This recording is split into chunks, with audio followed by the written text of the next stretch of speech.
এই তোমার আম্মা এগুলা কি বলতেছে? আয় সারি আয়, তুই এই সংসারে এসেছিস মাত্র 2 দিন হইছে, তুই আমার শাশুড়ি আম্মারে কি কালা জাদু করছস যে আমার শাশুড়ি এখন তোরে চাবি দেওয়ার জন্য অস্থির হয়ে গেছে, আমাকে কিছু দিব না? হ্যাঁ বল, খুলে বল। তোমাদের সবাই রে এইখানে ডাকছি তার একটা কারণ আছে। আরে কি কারণ তুমি তাড়াতাড়ি বইলা ফেলো, এত ভনিতা করতেছো কেন? আমার অফিসের টাইম হয়ে গেছে, তাড়াতাড়ি রেডি হয়ে যাইতে হইব। আচ্ছা মা, এ কথা কি রাতে কম যাইতো না? আমার দোকান খোলার টাইম হয়েছে, এখন তোমার এই ফেদা বাজার শুনতে হইব। আরে এখনই কইতে হবে। শোনো, আমার তো বয়স হয়েছে, বিপদ আপদ কখন হয় তা তো বলা যায় না। আমার এই তিল তিল কইরা সোনার সংসার গড়ছি, তার চাবিটা কার হাতে দিয়া যাব সেইটাই ভাবতেছি। আরে আম্মা, এটা নিয়ে চিন্তা করতেছো কেন? এই পরিবারের বড় ছেলে হিসাবে পরম্পরা অনুযায়ী এই ঘরের এই সংসারের চাবির গোছা তো আমার বউয়ের হাতেই যাইব, তাই না? এতদিনে তুমি একটু ঠিক কথা বলছো। আমি ওইটাই করি। আম্মা, এই বাড়ির বড় বউ হইলাম আমি, এই বাড়ির চাবির গোছা পাওয়ার অধিকার একমাত্র আমারই। তার মধ্যে আপনার বয়স হচ্ছে না আম্মা, আপনি কত আর সবার দেখভাল করবেন?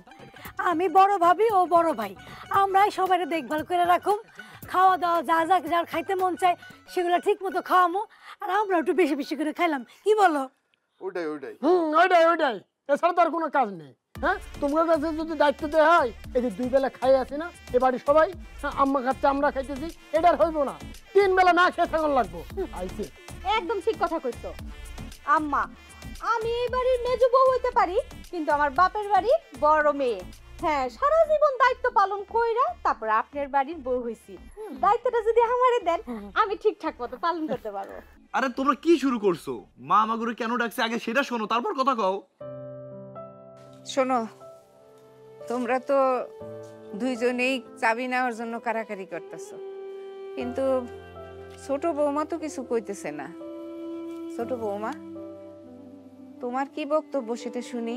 আম্মা, আমি তো এই বাড়িতে নতুন, আর সংসার সম্পর্কে আমি অত ভালো কিছু বুঝিও না। আপনার যারে ভালো মনে হয় আপনি তার এই চাবিটা দিয়ে দেন, আমাদের কোনো আপত্তি নাই এতে। শেখো, ছোট বউয়ের কাছ থেকে কিছু শেখো। কত সুন্দর একটা মন, তোমাদের কি এরকম মন আছে? হ্যাঁ, ছোট বউ তো এই বাড়ির বউ, সে তো চাবি নেওয়ার জন্য কারাকারি করে নাই। আমার তো মনে হয় চাবির হকদার হলো ছোট বই, সেই উপযুক্ত। আয়, তোমার আম্মা এগুলা কি বলতেছে? আয় সারি আয়, তুই এই সংসারে এসেছিস মাত্র 2 দিন হইছে, তুই আমার শাশুড়ি আম্মারে কি কালা জাদু করছস যে আমার শাশুড়ি এখন তোরে চাবি দেওয়ার জন্য অস্থির হয়ে গেছে, আমাকে কিছু দিব না? হ্যাঁ বল, খুলে বল। এই যে ভাবি, এতক্ষণে আপনি একটা ঠিক কথা কইছেন।